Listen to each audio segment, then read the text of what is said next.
On this episode of Veteran Success Story, I sat down and talked with author, journalist, and podcast host Jack Murphy. With a career starting in the Army Rangers and then moving on to Special Forces as a Green Beret, Jack talks about his motivations behind where his path has taken him. He currently has a new book coming out titled We Defy that covers the progression of some of the ultra-secretive units such as Special Forces Detachment A, Detachment K, Blue Light, Green Light, and the Special Forces Commanders in Extremis Force, or SIF as most of you know. We touched briefly on the book, but the main focus of the Veteran Success Story podcast is to talk about one's own path and career progression, focusing on the elements of success that brought them to the point where they're at now. Join us as we talk about everything from isolation during one's time in service, having to face the decision to put one foot in front of the other when times get rough, the buildup of a startup, failure, and ultimately the resilience and fortitude to forge one's own path in the face of a daunting career that makes up the struggle of what is being a journalist today.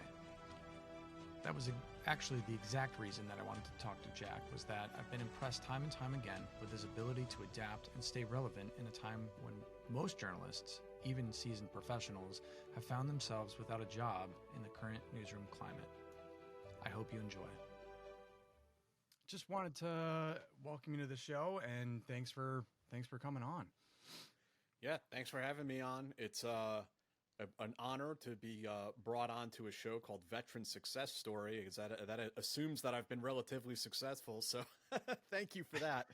I mean, I feel with your record there. I mean, we were just talking about it before, but 14 years here going on, and especially with everything that you're seeing out there in the journalistic world and stuff right now.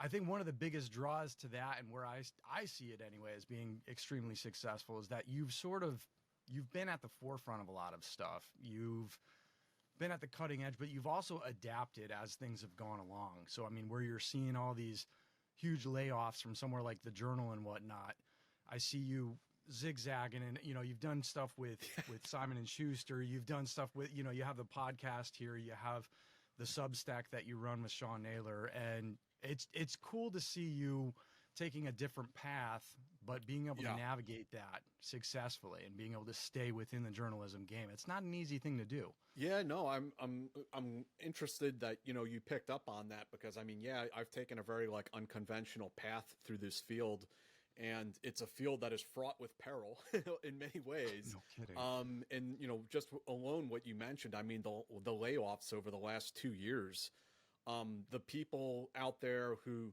more or less you'd consider like your peers, I guess, like people who are in national security journalism, military journalism, probably most of those people don't have their jobs anymore. And if they're lucky, they picked up a new job, a new journalism job, and continue going along. It's no fault of their own. But yeah, this is a perilous time to be a journalist.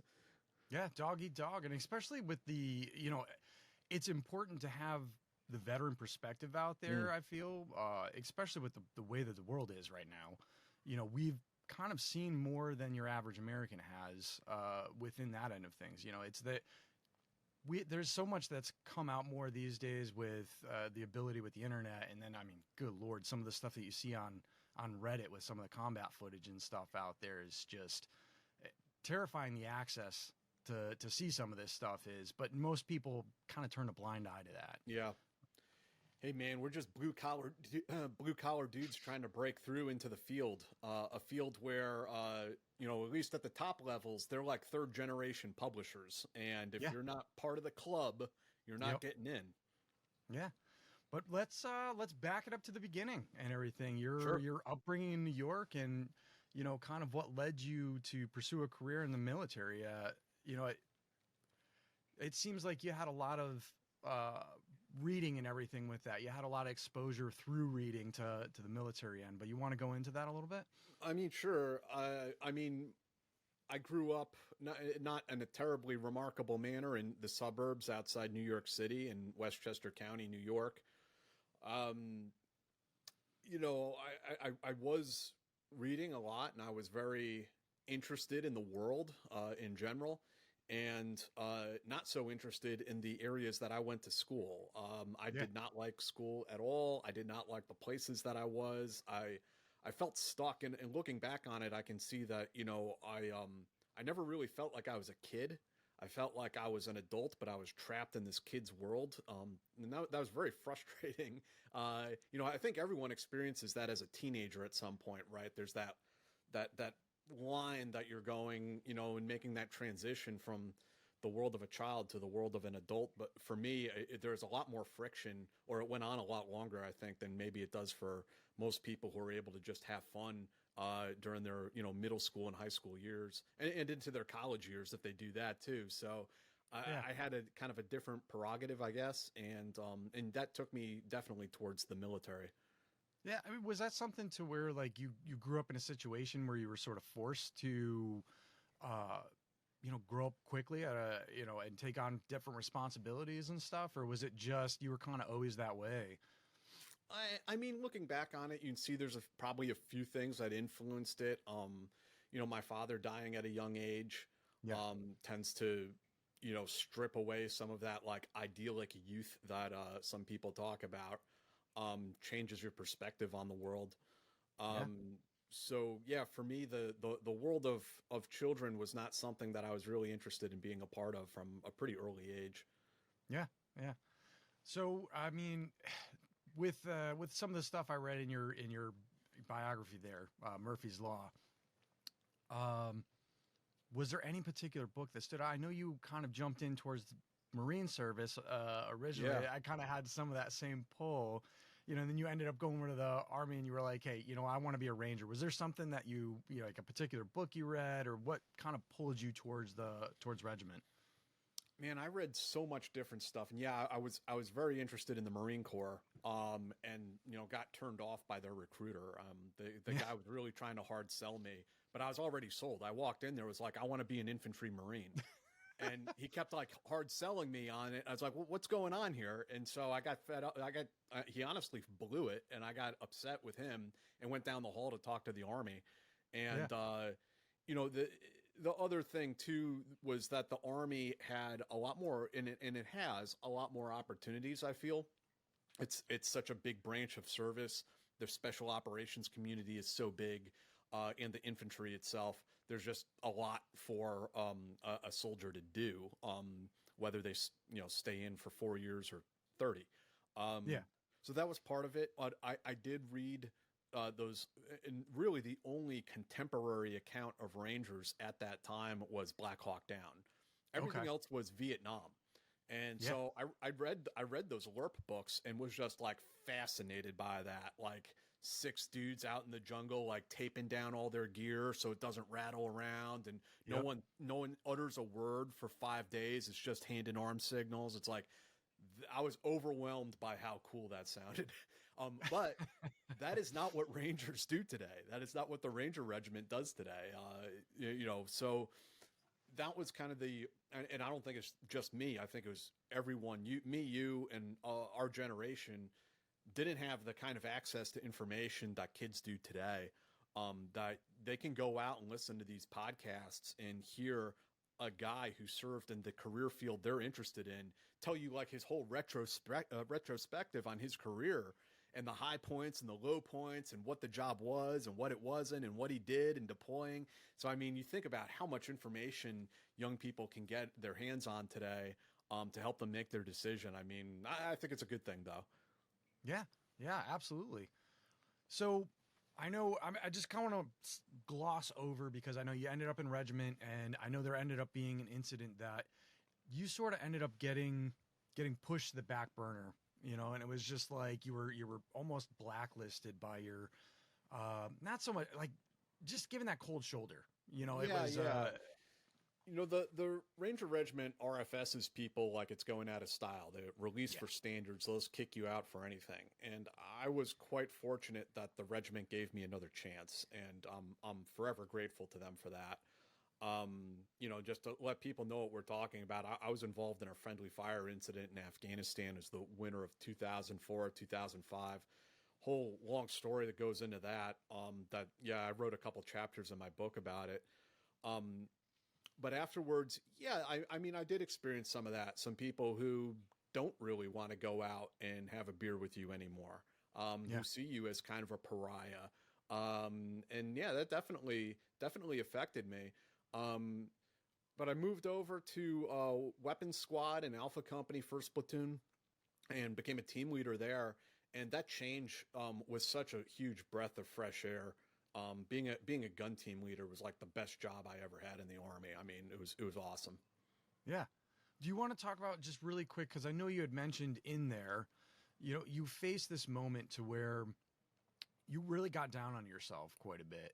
Yeah, And you sort of face the decision of like, am I actually going to go forward? Should I just end my life now, or should I decide to take that next step and keep pushing forward? Kind of the way you had, because up to that point, it had seemed you were one of those guys that you wanted on the team. You were a hard charger. You were picking up every school they offered, and you were putting forth the effort that exemplifies really what it meant to be a Ranger.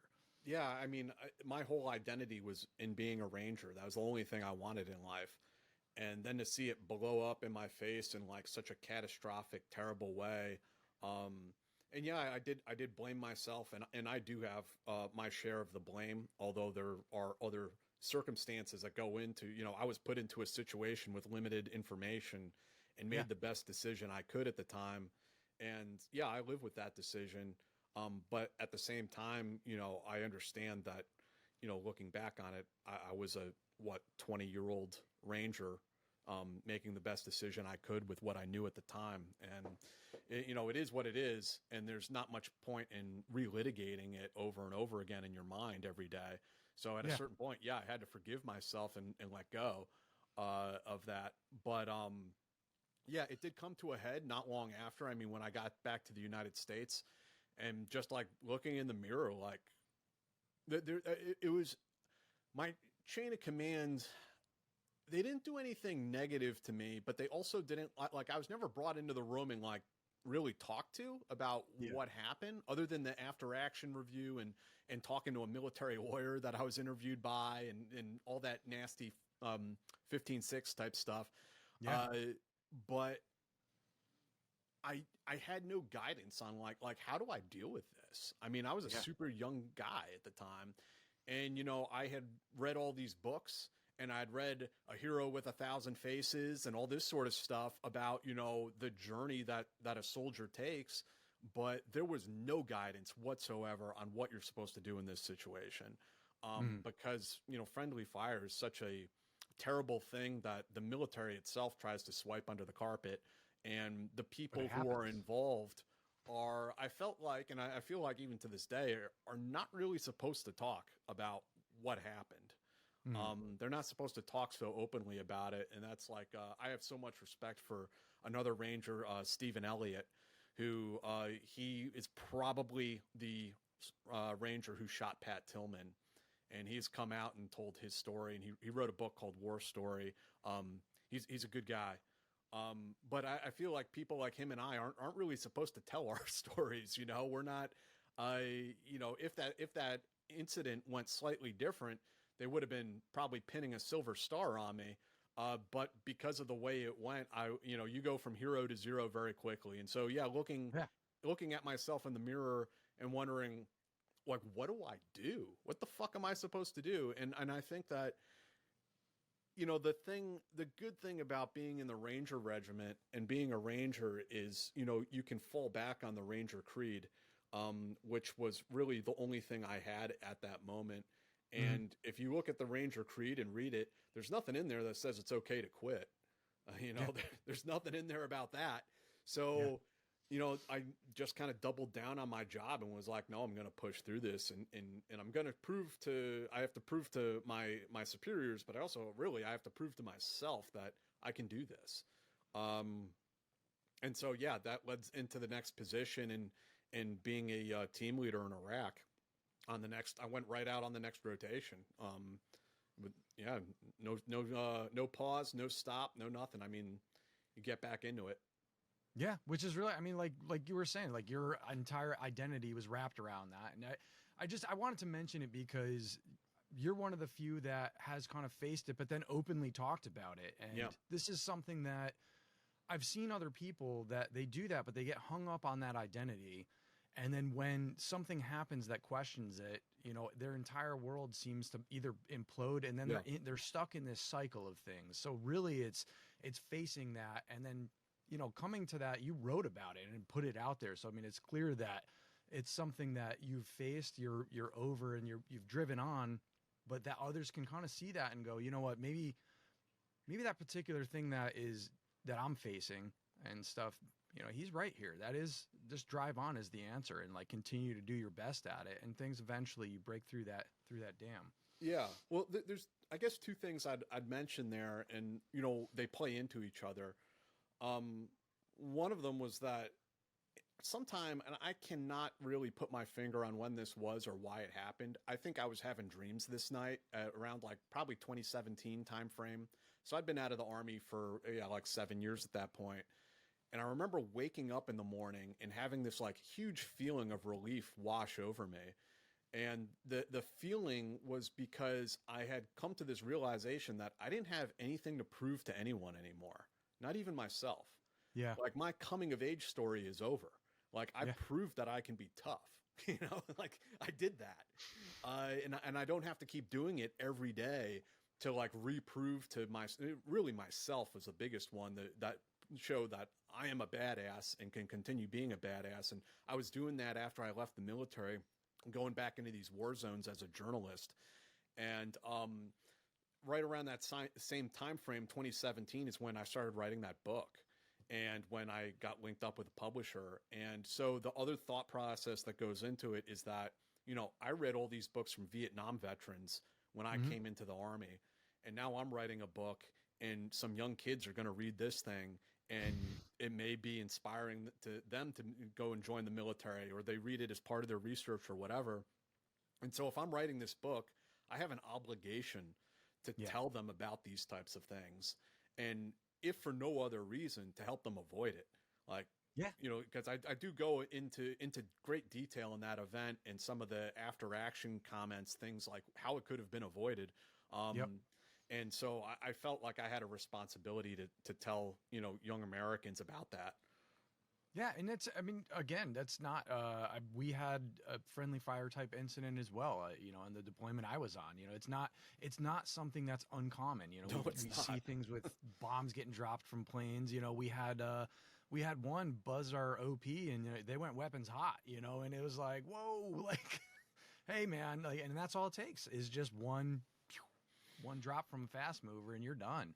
It happens frequently, and it even happens in America's most elite units. Units more elite than the ones I served in, and more selective, where guys are higher trained, and more senior.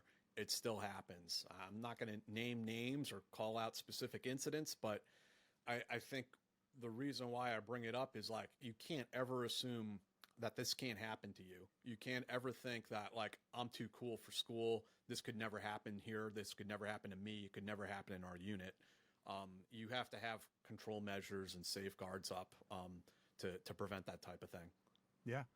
So going from that team lead position within regiment, and then moving over to 5th Group there, what I know, it just seemed like, at least from everything that I read and everything, is that it was a natural progression. It was something that needed to happen.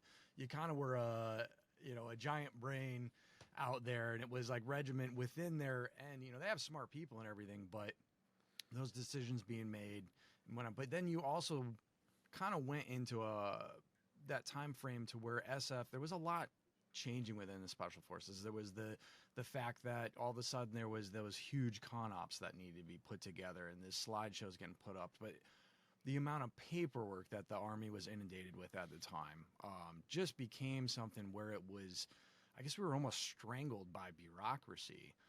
And I know it got frustrating for a lot of people, even on the conventional end. I ended up in a platoon sergeant position at one point, and I was just like, my God, the amount of paperwork that they want for this stuff. Yeah. Oh. Well, I didn't know quite all of that at the time. I learned about special forces mostly through a guy I went to Ranger School with, Sergeant First Class Baca. who was like old Sarge, knew everything about everything. I was a E2 at a Ranger regiment, and like I just like admired and adored this guy. He helped me out, helped me get my goes and get through the school. Like he was one of those people who was like super competent, right? And then time went on. I met some others at Army shooting competitions, like Master Sergeant Chabowski from 10th Group, Master Sergeant Wen from 1st Group, and I thought they were just like the coolest, most interesting guys I'd ever met. Like telling me about doing stuff in Southeast Asia and living in Germany, and also being like in the war in Iraq and all this other. I'm like, this is super cool. And at the same time, yeah, I mean, I loved Ranger Regiment. I still do. But I had also been there like, 4 years, and had seized Lawson Airfield at Fort Benning like probably 15 times. It's like, it does get a little, the deployments were super cool, but the training cycle gets pretty old pretty fast. And I felt like I was ready to move on and learn some new things and do some new missions. Yeah. So, I mean, do you want to talk about some of the, just throughout your journey with everything, some of the skills that you acquire, the camaraderie and stuff that, just, what was the impact and stuff that it had on your personal development, kind of moving towards the outside of things, like what your career was afterwards? What sort of inspired you, or what did you pick up from personal development within the military that inspired the outside? Well, at the time, my only thought or desire was to be like a real life GI Joe, and learn everything about everything. Be one of those old Sarges that I had met. Be one of those guys.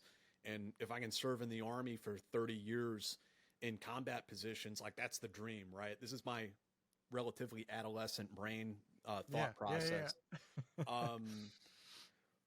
But I mean, yeah, I got to do all kinds of different things throughout the Army. I mean, I started off as a Carl Gustav recoilless rifle gunner, then sniper, did sniper school, did ranger school, then on the on weapons squad, dealing with the machine guns and employing the strikers in Iraq. So I felt like I learned a lot and took away a lot from the Ranger Regiment. And then going through the Q course, learned a lot more. And then when I got the group, I mean, we were standing up a new battalion, and they just sent us to schools all day. Times where you would pack 2 bags, you'd come home and drop off 1 bag, pick up the other, and head right back out. It was a fun time. Yeah. But I didn't have any conception of like the outside. Like, what the hell did I know about that? Basically nothing. I remember our senior medic even telling me one time, he's like, you know what NCO stands for, right? No chance on the outside. Yeah, you've been indoctrinated too long. Yeah. Well, yeah. And I ended up getting out with 8 years in. So 2010, I left Special Forces, got out of the Army, went to college. And I feel like I got out just at the right time because, what you had mentioned, the camaraderie, like I got to meet these incredible people, got to work around awesome dudes. I got to learn so much, all these different skills. I went to Iraq. I went to Afghanistan. I mean, that life experience from age 19 to 27 for me. I mean, think about how much my life changed during that. Oh yeah, it's accelerated for sure. Yeah. I mean, anybody in those positions, like you, from the beginning, you already were a kid who it grew up fast, like you had said. It was, you were never really in that kid position, and then going into something to where you're following that adventure, that hard path, and getting forged into something that, the more experience you have and the harder the path. What is it? I'm trying to remember who exactly said it, but the quote, he is best who's trained in the severest school, and it's, you put somebody in those positions, enough times and stuff. It does. It forges people. Some people, it's, I think it's something that kind of forms, and I feel that hard journey is something that's sort of necessary and something that we're lacking a lot of these days. Yeah. I mean, it's definitely a male thing to, the military, provides that sort of like warrior archetype. And I mean, looking back on it, I was a wild man, the play hard, work hard, play hard. drinking all the time. You know, whenever I could take leave, I would go on vacation to like Yeah. some crazy part of the world. You know, I graduated Ranger School and then took leave and went backpacking in Costa Rica for like 2-3 weeks. I mean, Oh, it's why just not? it was just like I was young and I wanted to experience as much as I possibly could. And I did. It was and I really have no regrets about it at all. I think it was a great experience, great 8 years in the Army, and then got out and did 4 years in school and got my bachelor's degree and moved on to other things, and Well, and you're saying just school. I mean, this is also you came out and you went to an Ivy League. I mean, that's yeah, I mean, at the time, and maybe it's still, I imagine it's still true. I mean, Columbia was pretty aggressive about recruiting veterans. okay. And there was probably 150 of us or something like that on campus. I mean, there's a good number of us. That's a good clip. Yeah. And I applied to Columbia and NYU, and I got into both schools and went to Columbia. And again, it's another one. I did not like school all that much better the second time around. Mhm. I still, I'm not an academia kind of guy. I don't think. Yeah. But much like going to Ranger School or one of these other courses that kind of sucks at the time, I took away a lot from it. And being a political science major, it helped me understand the world and contextualize the things that I would come to write about, and broadened your perspective Yeah. greatly beyond the tab spec 4 machine gunner in Ranger Regiment. Yeah. No kidding. No kidding. Do you want to maybe talk about a specific event maybe that shaped your perspective and how that influenced your writing and or maybe even your journey through school? And because I mean, I know that I'm really a big proponent of using your GI Bill, not only for the fact Yeah. that it's a nice buffer in between two. It allows Yeah, you yeah. to sort of unpack things without, you're getting paid while you're back in school. So it kind of takes a little bit of that financial strain off that end. Uh, and that's really, I think it's a good buffer, but at the same time too, you have to learn again how to deal with the civilian world. It is very different. Yeah. It's not, especially these days, it's not as curt, and as, just straightforward as the military. And really, it seems like the lack of common sense out there is as well in a lot of areas. Yeah, it's hard. It's hard for me to put my finger on like any one particular event. While I was in school, I started writing.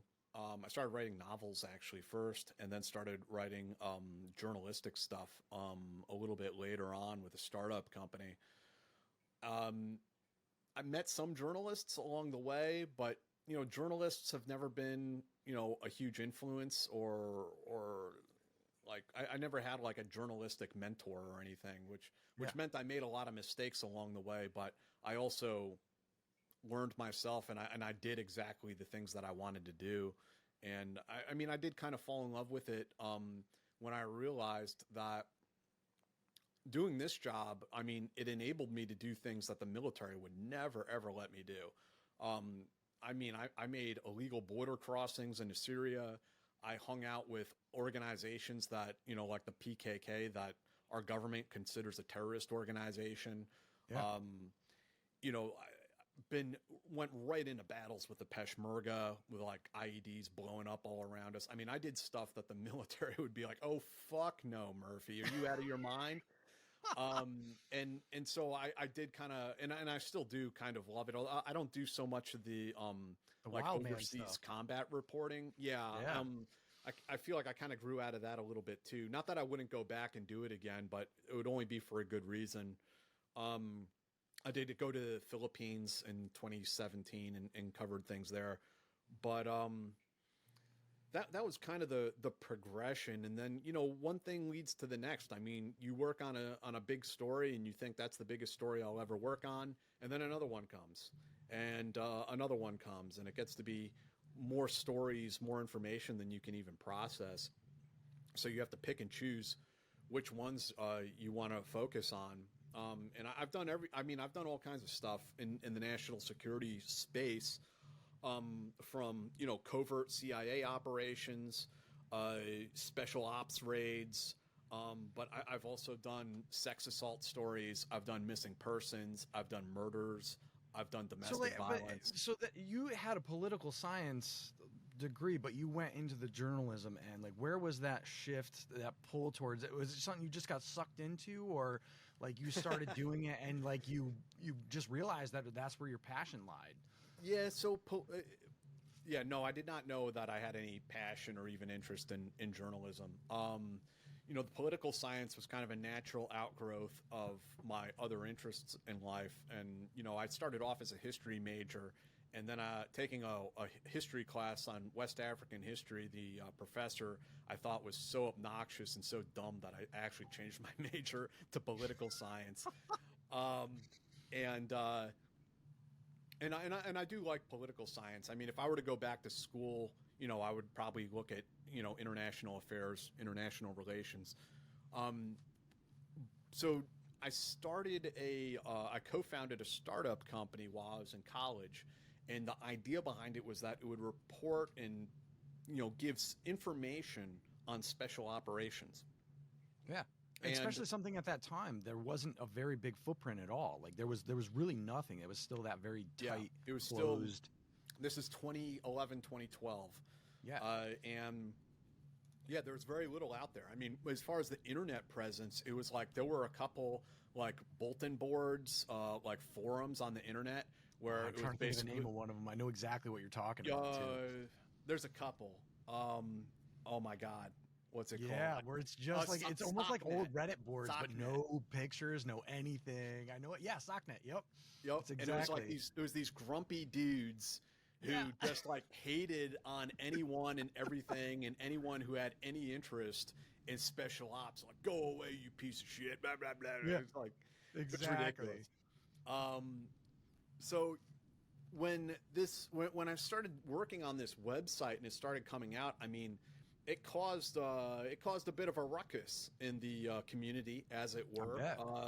There were a lot of people who didn't like it at all, and people who wanted to have it shut down and all this weird stuff. I mean, the command sergeant major of SOCOM at the time would be like sending me emails like, "You have to go through me."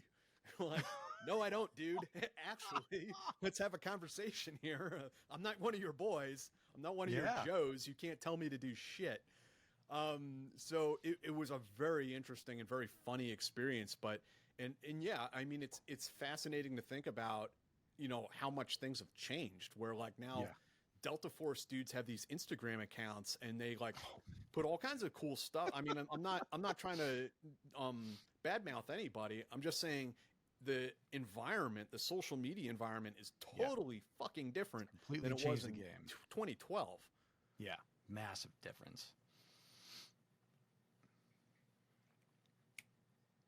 Yeah, I mean, do you want to talk about how you brought that to market, and we're at the forefront of that? I mean, that's really, again, that's part of a lot of what I admire about your career and everything. You've shifted. You have this to stay ahead of the curve there.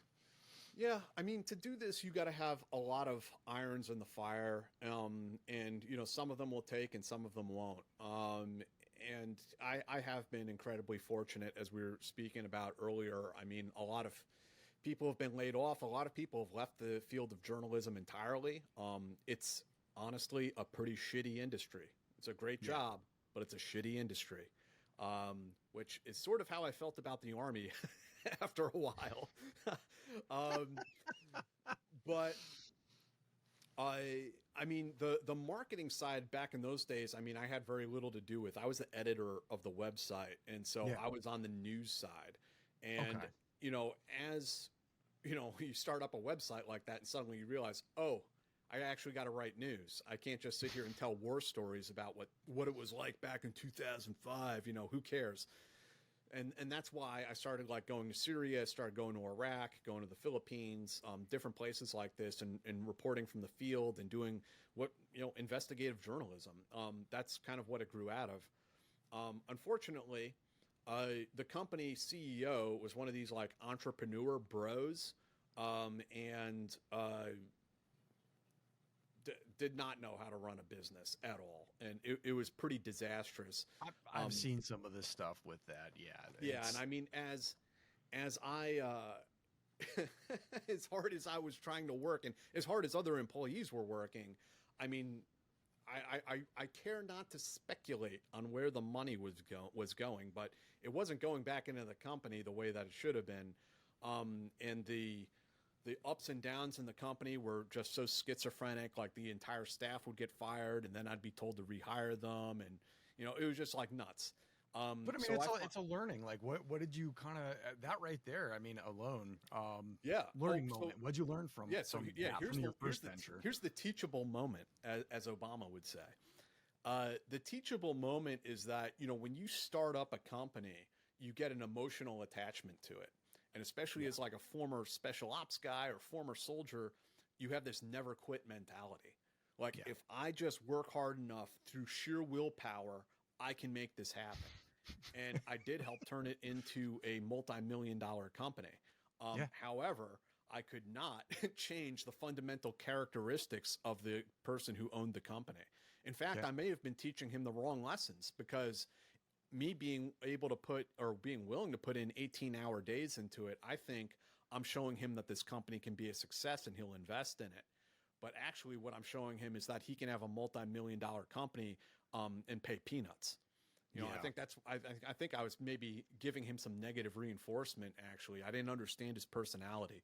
You're feeding into it. Yeah. No, and you see that out there. You do. You see that to where people build something, off of the backs of others, and then there's no loyalty there. Yeah. So the lesson learned is that you need to de-armify yourself or de-rangerize yourself. And in the civilian world, there is a time and a place where you need to quit. Like, people will use and abuse you, and you need to look at them and say, get fucked, and walk out the door. And that's true in your business relationships. That's true in your personal relationships too. Like, we tend to be quite masochistic about our marriages and our relationships, where we should just walk away. And so that's the big lesson learned from that period of my life. So, like, let's shift to your motivations. Like, what you want to talk about some of your own personal motivations for writing, and like kind of the impacts that you hope to achieve through what you're putting out there. I mean, you have quite a few books out there. You're the host of a podcast. I mean, I know I'm like throwing all of it into one, but you run a Substack. There's a lot going on there, but I mean, you are like really immersed into the writing world here. I mean, there's a couple of things there. And all of these things, I mean, you're kind of right in a sense to lump them all together, because they're all interrelated to one another. They are. None of these things are totally independent of one another. It's not like I have a journalism job and then another job where I design automobiles or something. Like, it's interrelated to each other. I think first and foremost, I am endlessly fascinated by this stuff, and there is always something new to learn, and I think that's why I'm still with this job, and why I mean, in some shape or form, my entire adult life, right, is being kind of invested in this national security stuff, but being endlessly fascinated by the history behind these units, secret missions, finding out the government secrets. I mean, I just have this like endless curiosity. And like looking back to it, even when I was in the Army, I was always like trying to learn more. And so I'd be asking some of the older guys, what was the invasion like? What was the combat jump like? What did you guys do? How did it go? And I want to know everything. And I think that really played into, that aspect of my personality really carried me into my, journalistic career, that I had the curiosity to go and track people down who were directly involved in things and ask them, hey, tell me about this, tell me about that. Like I was saying earlier, you work on a story, you think that's the only story, that's the only one you have in you, you're done. But then the next thing comes, and the next thing, and the next thing, and you're still excited about it. But then the other side of it too was, I mean, this sounds maybe a little bit self-serving, but I mean, there's a sense of justice also. As I started to come into the realm of covering sexual assault stories and murders and domestic violence stories. I mean, all kinds of disgusting stuff that I've covered over the years. And so I've spoken to a lot of victims, victims of, what is it? The military sexual trauma, I think, is the term that's used often today. Really, you carry that with you too. I mean, that's oof. I do carry it with me, and that's why I've stepped back from it in the last couple of years and written more about operations. There's the last couple stories in that area that I worked on were 2 suicides. One was Michael Frody, who took his own life. And then the other was Bill Mulder, who was a dev group operator who also took his own life. And so, like, I come to know the families, like the mothers, the widows, their teammates. Like, and as I was working on these stories, again, I hate to sound like self-serving, but I guess for your own, mental health, people should be aware of this. Like, I'm the type of person that, again, that like kind of like willpower, like I can drive through anything. Yeah. My body tends to know better before my mind does. No, I know exactly what you're talking about. Yeah. I get it. This was a case where I'm trying to write these articles about Michael and about Bill, and my hands won't work. Like, I've done all of the research. I have all the quotes. I have everything. It's ready to go. Why the fuck is it taking me 2 weeks to write something that I should be able to write in an hour? My hands will not type the words out. And that was when I realized, like, oh yeah, actually, I'm not as tough as I thought I was. This is a trauma response. Yeah, this is having an impact on me. Yeah. So, like, I mean, on that and stuff too, I mean, carrying that burdens from everything, because you really do, as writing and stuff, and writing something correctly, you're immersing yourself into that, where you are really experiencing a lot of those same traumas and stuff as the victims and the families and everything else. But within your own traumas and things that you've talked about, have you found like a therapeutic end of that, or at least found that has been therapeutic for the family? Because I know with you talking to them and you interviewing them, you're taking on some of those burdens yourself as well. But I'm sure that you see the therapeutic effects of them facing some of that too. Yeah, I mean, it is meaningful and it's impactful, and it has a huge impact on people. I don't want to give away too many identifying details, but like, for instance, I wrote college recommendation letters for one of Michael Frody's daughters, who, after she read that article I wrote about her dad, she wants to be a writer. And so it's things like that the thing about, especially what we do today digitally, is you can see how many people read your article or at least looked at it. And maybe that number is 500, maybe it's 500,000, maybe it's 1.5 million. But those are just numbers. Like, you don't really know what the fuck that means. You don't know. We have some podcasts that have, one of them probably has 1 million views on it right now. Lots of others in triple digits. But what does that mean? And you never really know until people who are impacted by it talk to you. Yeah. I mean, I had one guy say that he likes listening to our podcast because it helps him feel closer to his son who died in Iraq, and helps him understand the types of guys he was around and what his experience was like. I mean, I've had, so this book that I wrote, We Defy, that's coming out in December, I wrote about a woman named Katie McBriar, who was the first woman ever assigned to a special forces team way back in 1977. And I wrote about her in regards to blue light, but I couldn't track her down at the time. I couldn't find her. And years later, I hear from Katie McBriar, and she hits me up because she says her son found an article I wrote about her, printed it off, and gave it to her on Mother's Day. Oh my gosh. And so Katie contacts me, and so now Katie is quoted in the book. I have her story in there. So, I mean, there's a lot of negative things about these stories, but there's also a lot of positive things, and a lot of positive impact that comes out of it in ways that I could never even anticipate. Yeah. Well, let's talk about the interview process for, that was going to be my next question, was about the book. It's We Defy, like Jack said, open, or it's available in December. But the interview process that you went for, I mean, Blue Light, you're looking at super clandestine, and this is an older unit. And so what did that look like for you getting the process together to write this thing and getting those interviews and knowing who to talk to and what FOIAs and stuff to get? Do you want to go into that?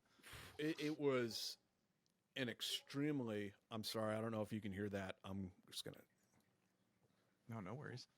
Okay. Yeah, I mean, I've written about, CIA covert ops that have gone wrong. I've written about special ops raids in Syria. I've written about so much stuff. I mean, secretive units and special forces history. Yeah, all of it. And it's almost always an uphill battle. Very rarely do these stories just sort of fall in your lap. Maybe if you work for the Washington Post or the New York Times, you have, the deputy director of the CIA, or you have the deputy commander of JSOC calling you up and telling you this or that. If you're a small guy like me, you really have to hustle for these stories. And so the interview process, I mean, it's always different, but you hope that you break through somewhere. And I'm trying to think of what the breakthrough was with Blue Light. I know I had a couple names of people who were in Blue Light. One of them was Taffy Carlin. It took me a really long time to get in touch with him. I think that maybe my first entryway into that may have been Mark Boyott, actually. I'm trying to think back exactly to how I contacted all of these people, but reach out to them via email or via social media if I can find them on there somewhere. Yeah. And explain to them what I'm doing and if they're interested in having a conversation about it. And for Blue Light, I ended up going down to Fayetteville and I interviewed Mark and I interviewed Taffy and a few other people in person. And that's really the core, genesis of that. And then from there, it just sort of branches out. You go looking for Katie McBriar, you go looking for Jake Jakovenko and all these other SF legends, and interview as many of them as you can to get the most complete story. Detachment A, the guys who were in Berlin, Bob Charest is an awesome dude, and he gets those guys together and hosts a reunion every year. He invited me down to the reunion one year, and I interviewed awesome. 10 of those guys, back to back to back. Yeah. And then always more phone calls, more emails, more fact checking, and on and on and on. Even I thought this book was totally done. I thought it was totally written. And then I had somebody contact me with all this new material about one of the subjects in the book. And I was like, I gotta add this. So there's I added 5 pages to the manuscript, just 3 weeks ago. It's I can't leave this out. Oh, I think I saw the post about that, actually. Yeah, and after this book comes out, I totally understand there are going to be more people who are going to come out of the woodwork, and they're going to be. I totally believe that in the factual veracity of this book. I think it's going to stand up real well. Yeah. But I understand that there is always some more to the story. Yes. There are going to be guys out there going to be like, "Oh, Jack, I'm glad you wrote about us, but what about this? What about this thing?" And they're going to be right for the most part. I mean, not everything is in this book. And so I understand that there's going to be a second edition at some point that has updates, if corrections, if there needs to be, that there may be more material that gets shared with me that goes into some sort of revised edition of the book. So I mean, you have to understand that it's a living history. It resides inside these military veterans. Yeah. You can put in FOIA requests for some of this stuff, and sometimes that's all that you'll sometimes those stories and this stuff is the only way you're going to hear about this stuff. Man, unless Special Operations Command is really holding out and has a box of classified material somewhere, I mean, there's not much more coming out. Yeah. Yeah, there's not much more. I mean, I FOIA'd Greenlight, the backpack nuclear weapon program that SF had. and they released some stuff to me, and there was like a 2-page history of the unit, of the program.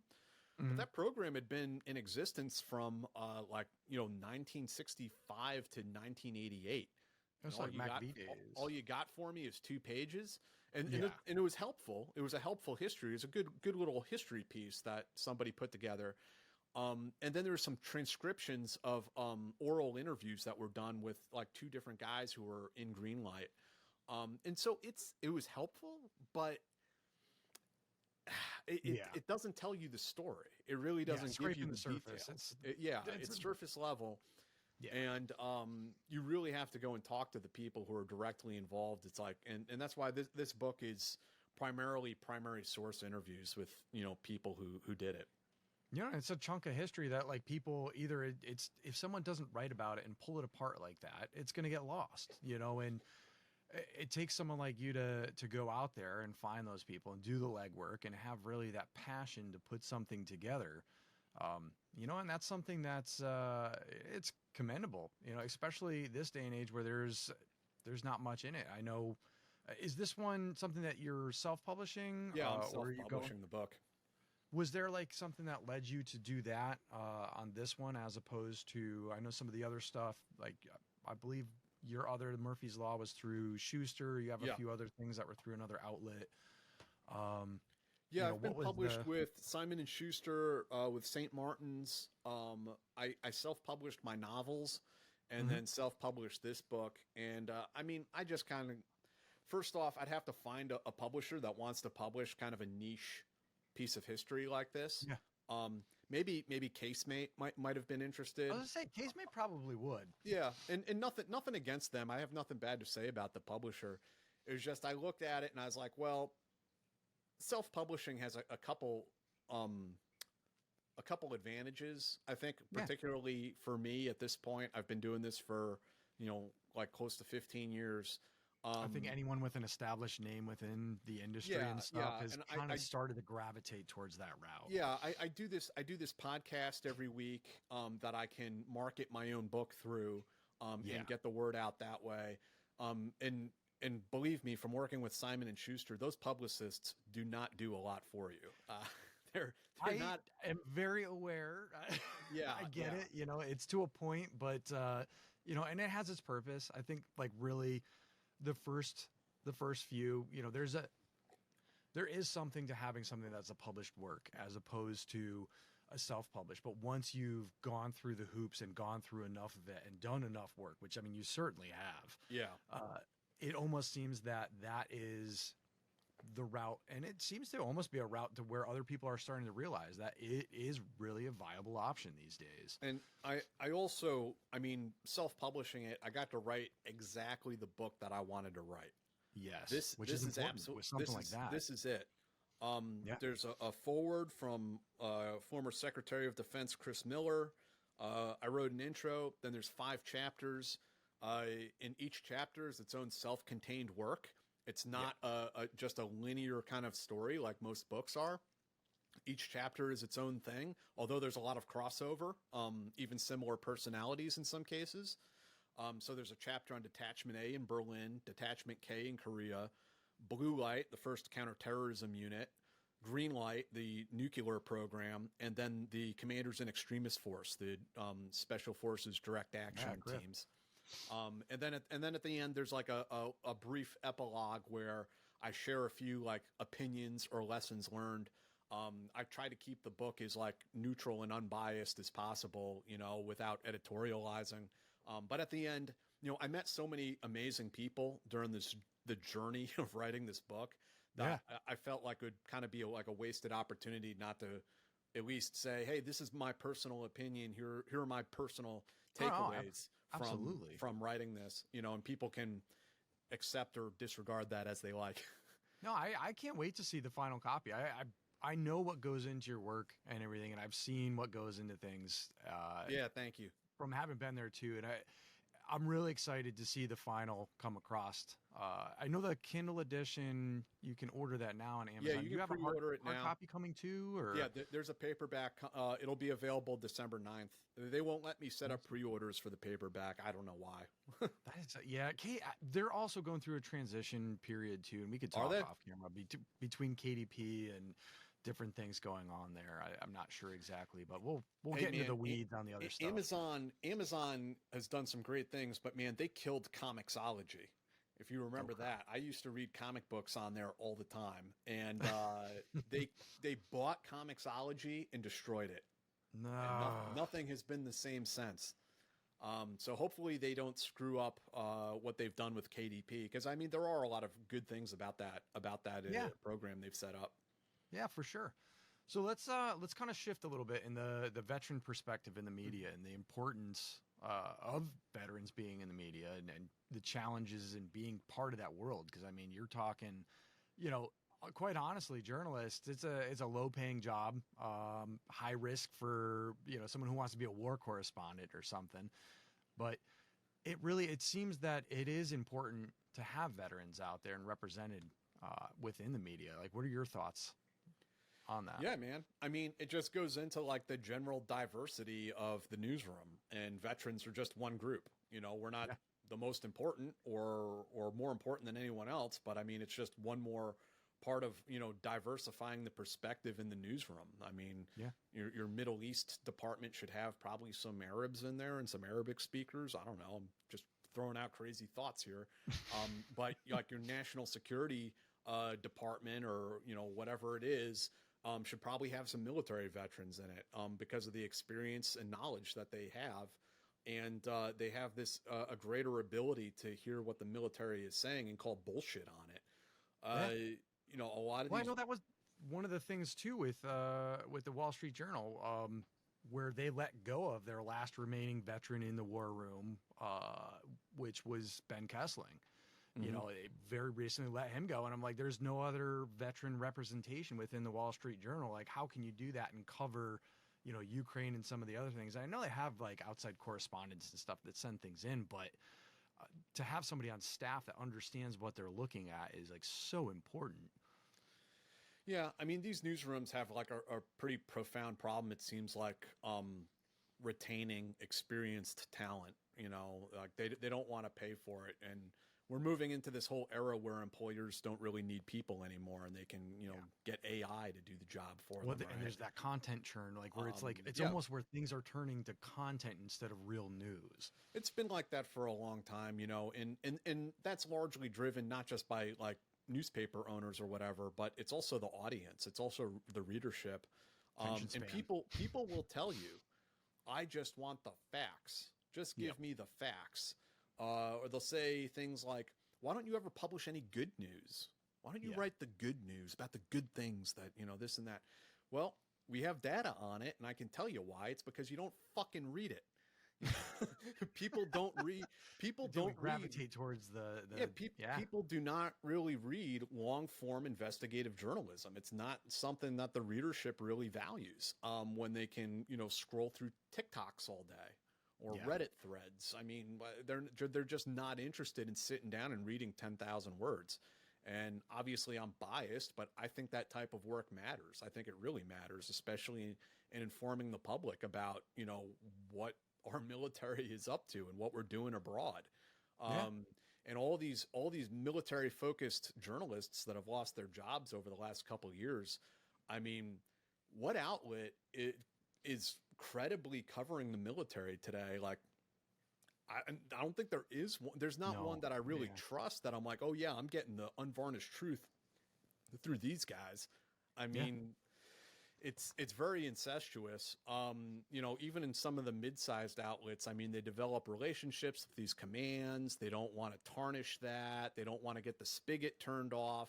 And the higher up you go, I mean, the New York Times, that's only useful for like knowing what, the Secretary of Defense wants me to think, what the director of the CIA wants me to know about this week. That's what that paper is for. And I mean, I'm sorry to like be kind of, I mean, I know I sound kind of like an abrasive dick, but I mean, all the stuff that happened with the Washington Post over the week, It was Oh like, yeah. man, did you guys like really think that this was like a fourth estate that was looking after you? Like, did you Yeah. really believe that at this point? You know, these are moneyed interests, and you know, to Yep. quote George Carlin, you know, power is going to do what power wants to do. Yeah. It's not looking after you. Come on. No. Well, let's kind of that's actually a perfect segue into exploring, really the next kind of question I was going to ask. It sort of almost lumps everything into all three of it here, but the unique insights and perspectives that veterans bring to the storytelling and to reporting on this stuff. The work that you're doing with Team House and the stuff that you're doing on High Side on the Substack with Sean Naylor. Let's go into that. You mind talking about any of Yeah. that?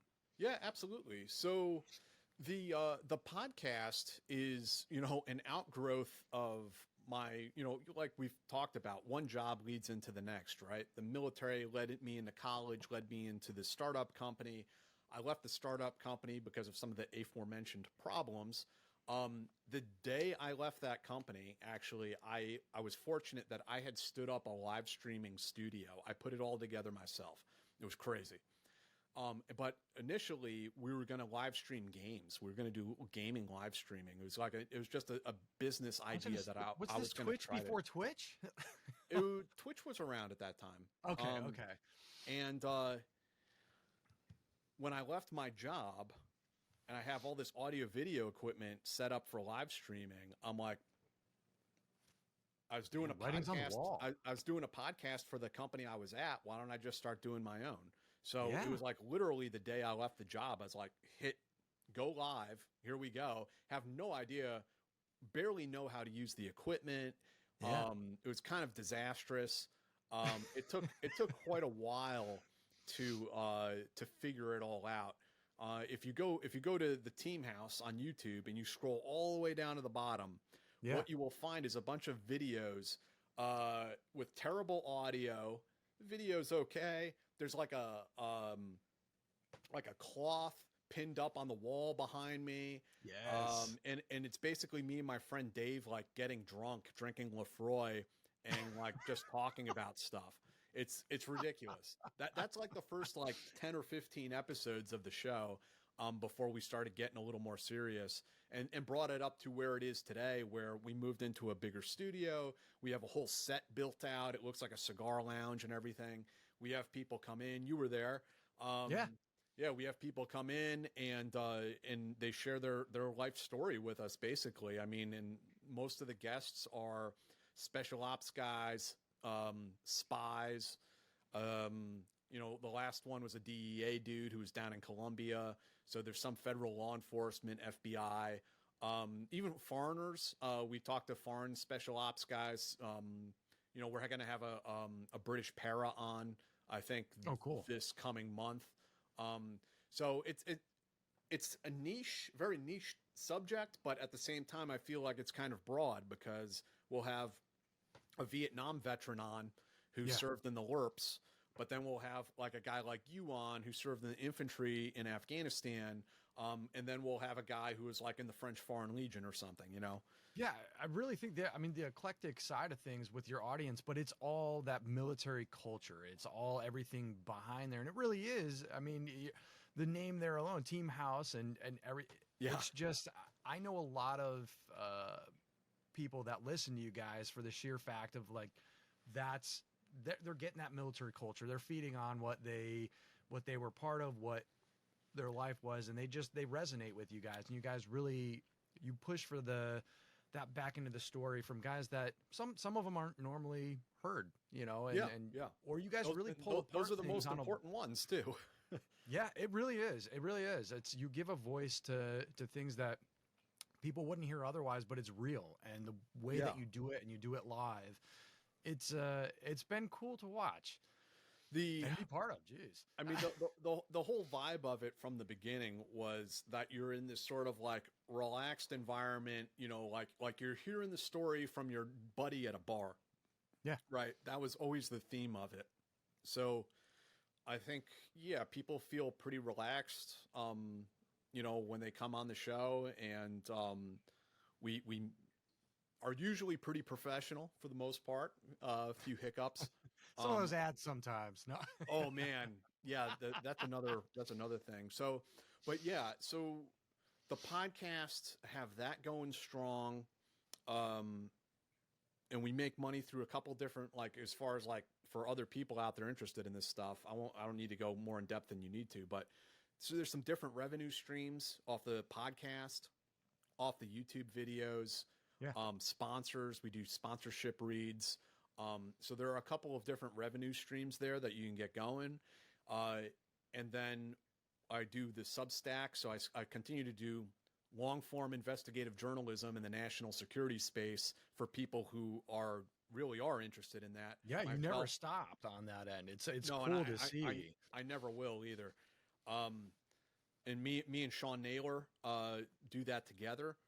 Sean's a much more, he's a legit journalist, like a legit dude that like came up through the ranks and wrote for the Army Times for many years.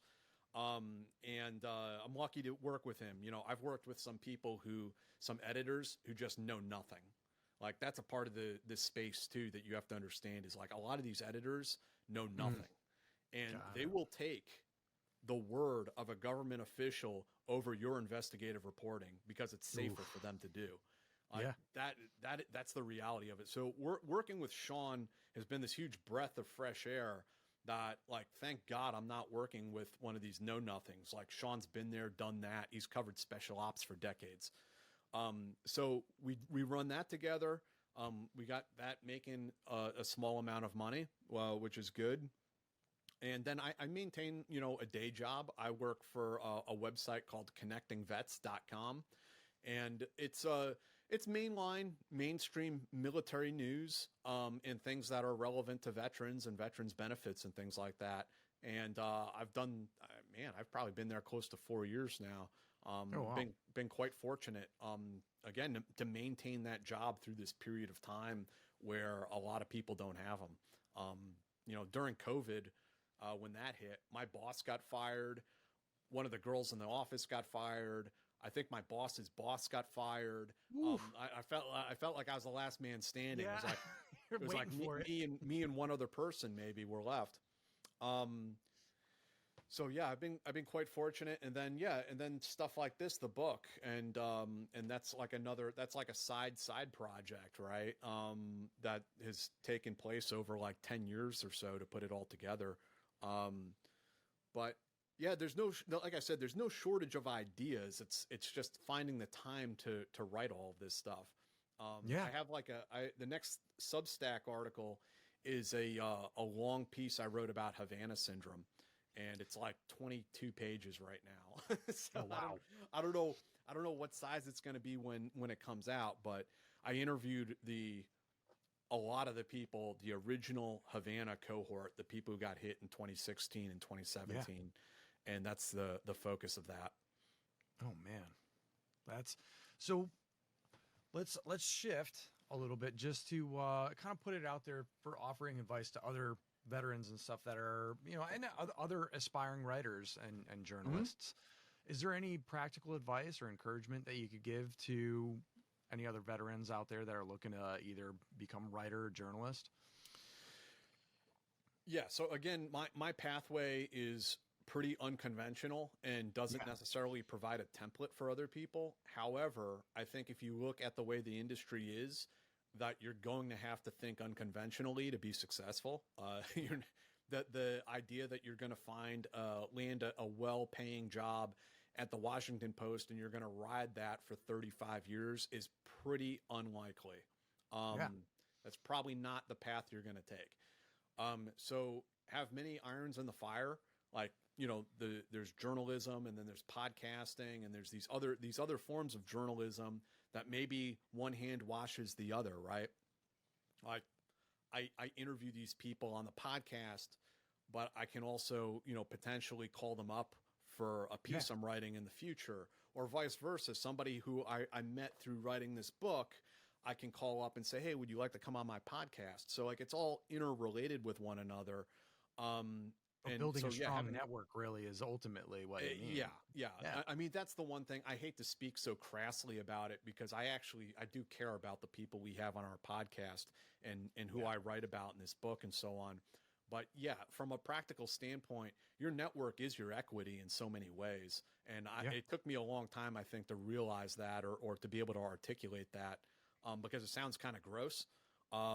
It does. It sounds so like cookie cutter. Like you hear that, like, oh, build your network kind of thing. You're like, but when you break it down in the way, when you put it in the words that you put it out, in how you're doing that and how you're feeding each other within this world that you have a passion for, it really is. If you want to simplify it, you're building a network, but in so little words, boiling it down. Yeah, absolutely. I mean, it sounds bad it doesn't hit my ears very well because I'm not interested in like the kind of like slash and burn journalism. I'm not interested in like making contacts. I'm more interested in building relationships with people over a long period of time. And that's my approach to this stuff. But yeah, that said, yeah, building those relationships does matter, and it does make a big difference. And it is a big part of what enables me to do a type of journalism that I don't think many, if any, other people are doing. So it's an interesting ride, to say the least. I know, and you've definitely. I mean, my next question I was going to ask, but it's almost like you've sort of forged your own path within here and found your way. But I mean, do you have any resources outside of the GI Bill that you would recommend to people, or opportunities that you had pop up for you along the way that you could share with some of the other listeners and stuff? Wow. I mean, again, it's very hard to, my path is so weird. It's hard to give something that's maybe practical or applicable for people out there. Because just to backtrack a little bit, the way I initially found my way into this was I got out of the Army. I wrote and self-published a military thriller, a novel. I started up a little blog to support it. So I'm writing little stuff, military type stuff, and buy my book.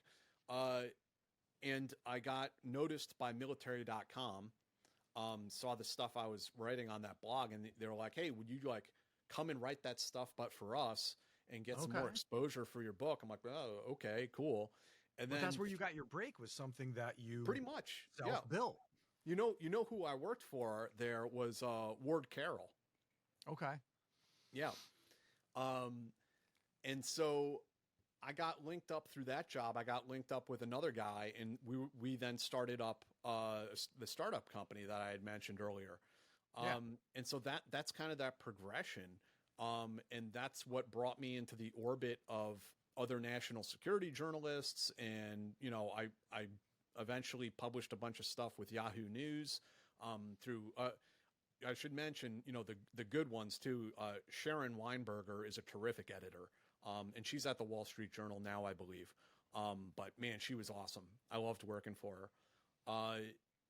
And so that's kind of the pathway. So I guess the takeaway there is, maybe it was Stephen King who said that writers write. It's a little cliched, but if you want to be in this space, you need to occupy it. Occupy the patrol base by force, right? Do the reps. So yeah, going out there and building those relationships we talked about, and writing. And maybe that's submitting your work to some small publication. Maybe it's just starting a Substack or a blog or something. Or maybe you're doing stuff on Instagram. I mean, it sounds like I sound like Gary V or something when I start to talk like this. I know. But what I'm saying but there is something there. There's something there. They wouldn't be saying that, and it's someone else that gets it. It's going to resonate with them. It's they might hear it from that channel, but hearing it from you and hearing that military end, they're going to get it. There are some avenues, and what seems like kind of small fry bullshit at the time. Or maybe it doesn't. Maybe it feels like a big deal at the time. Sometimes it does. But all of that stuff, all those things are stepping stones. All the things we've been talking about here, they're all little stepping stones. My time in the military, leading into college, leading into journalism, right? It's like your CV is kind of building one thing on top of the other. And that's what's enabled me to, again, I feel quite fortunate to make my living as a writer. I mean, Many Yeah, people and be try. immersed in it. Yeah. Yeah, many people try. And it's tough. And you're not going to get rich off of it, that's for sure. But Yeah. it can be done. Yeah. And you're leaving something lasting, I hope so. and it's an important thing to be doing out there. Yeah, I hope so. Yeah. I want to start wrapping it up, but there's 3 questions I want to throw at you. Sure. And what does success mean to you personally, and has that changed over time?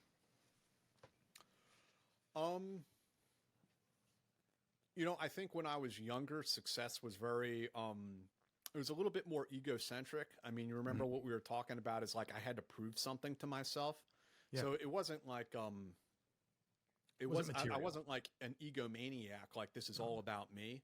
But I think like I was doing it because I had to prove something to myself that I could run with the big dogs and all that. And that's what drove me to do a lot of the things I think I did when I was younger. Now that I'm older-ish, my perspective of success is maybe a little bit more mature. I judge it by, am I breaking news? Am I doing original new reporting? Unearthing facts that haven't been written before? And I can say, I mean, it was true then, and it's still true now. I have these conversations with people sometimes, and I mean, I don't give a fuck what people in Washington, D.C. think about me. I live in Brooklyn. I don't give a shit what people at these big newspapers think about me. It's not even remotely interesting to me. But I hope that people who read this book, that the veterans would be proud to hand this book to their child or their grandchild and say, this is what I was a part of. Yeah. It's important, that legacy. That's success for me. Nice. So question number 2, looking back at your career journey, what would you pinpoint as one of the most pivotal moments or a decision that propelled you forward? So like kind of a key growth point or points. I mean, we've hit a bunch of them through the interview. We have. I mean, I know. Yeah, one of them is, of course, the decision to join the Army. One of them is that decision to stay on course when I was in a really bad time. Yeah. One of them was finding success, in Ranger Regiment, and then some success in Special Forces as well. And then that decision to get out of the Army and to go to college. I mean, I didn't realize, when you're going through these things, you don't really realize how pivotal they are in shaping you. Yeah. And then that moment when I woke up and I realized I didn't have to prove anything to myself anymore, that was just as important as, the initial trips going overseas and doing on the ground reporting was formative. But then also the things like I was mentioning about, not being afraid to quit. I had to, in my private life, I had to quit a toxic job, and I had to quit a toxic marriage all at the same time. And that was pretty shitty. I do not recommend that experience. I do not recommend. But as painful as that was, I had to jettison some baggage, man. I had these like chains around my neck dragging me under the water. And once I jettisoned that, things like you can tell, like in this case, I mean, it's not that I'm always right or that I don't make mistakes, but in this case, it became quite clear that actually, no, I'm not the problem. Like, actually, I'm pretty good to go. But these other people were dragging me down, and I had to cut them loose. And there's nothing, I could not fix them. That's the thing. You can't fix them, so you have to walk away. That's your only option. That's not an easy thing. So that was another formative moment when my life really started to change, right? And that's when the podcast started getting up off the ground. And then I me and Sean Naylor meet at an OSS Society dinner. Again, that networking kind of stuff. And we start getting to talking over dinner about how we both have these stories sitting on the back burner. Why don't we do something with them? And that's how the Substack came about. So that was another period of my life where, it really sucked, and I was broke, and I was eating ramen noodles every day. to getting a job with Connecting Vets, to meeting Sean, to starting the podcast, and kind of getting things to a much better, happier place today. That's all I can think of off the top of my head. No, that's really good. I mean, seriously, it sounds like everything just things broke down, and then you made that cut, but then in that, you went through the fire, but through that you're better off overall. Oh yeah, absolutely. So that leaves the last one. If you could give yourself one piece of advice at the beginning of the journey, what would it be? Oh man, there's a couple. I mean, one of them is to slow the fuck down and think. That's always helpful. Yeah. The other is is also, I don't know, some sort of regressive part of my personality being kind of like antisocial. I don't want to join things. I'm not a joiner. I'm my own man. I'm doing my own thing, blah, blah, blah. I was looking at that kind of stuff the wrong way. Again, going back to like networking and moving through your community and meeting people. Yeah. Instead of not joining anything, I probably should have joined everything. Every professional association, every event, every dinner, every fucking speaking engagement. You should probably just say yes to all of it. Because you will meet some pretty cool people in the process of that, and not immediately, but I mean, some good things can come out of that down the line. You never know. So simplifying what that, I know again, it's something that's cheesy and gets thrown out there, but at the same time, there's some truth to it of getting comfortable with being uncomfortable. Yeah. Like the thing that you shirk is really the thing you should be doing because you don't know. Yeah. Yeah, absolutely. Yeah. Keep many irons in the fire, and you never know what's going to happen. Yeah. Well, Jack, hey, it's been great having you on. Hang on just a minute, and Sure. I'll talk to you on the back end, but thank you so much for coming on. Yeah, thanks for having me. For those of you in the audience, make sure you pre-order a copy of Jack's book titled We Defy: The Lost Chapters of Special Forces History, which releases on December 9th. Thanks for joining us, as I hope you've enjoyed this episode, and as we bring more high-performance guests onto the show in hopes to inspire more of you to create your own path, or to help you possibly improve some of the things that you might be implementing in your own lives or struggling with. It's through working with each other and by learning from one another that I firmly believe that we can create a better future together. Until next time, this is Veteran Success Story.